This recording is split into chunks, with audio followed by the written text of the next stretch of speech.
Marri, la Asociación Indígena Rayenfoyé, junto con el Servicio de Salud Valparaíso de San Antonio,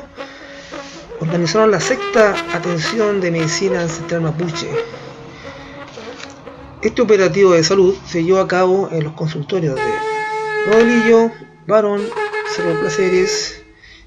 y nuestra sede Rayenfoyé en Rodillo. En dicha oportunidad, y al igual que en las días anteriores, se atendió alrededor de 40 personas,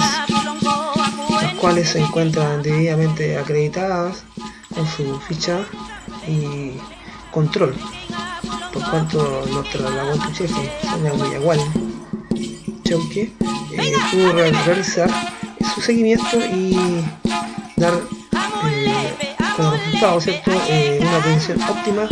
para aquellos pacientes que están bajo tratamiento. Dicho operativo de salud no sería posible gracias al trabajo conjunto de nuestros socios, con la Damuán Rosana Uribe, Angélica Chauque, Gabriela Chauque, Patricio Chauque, Pedro Uribe, Ricardo Chauque y nuestro tronco Iván, quienes se han esmerado para que esta atención haya sido de pleno éxito para nuestros pacientes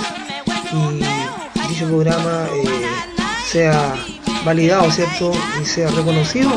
por nuestras autoridades junto con nuestros pacientes, quienes han agradecido esta atención. Esperamos en próximos años aumentar la cobertura y continuando y mejorando esta atención para que nuestros usuarios mapuches que viven en zonas urbanas puedan recibir esa cultura ancestral que le entrega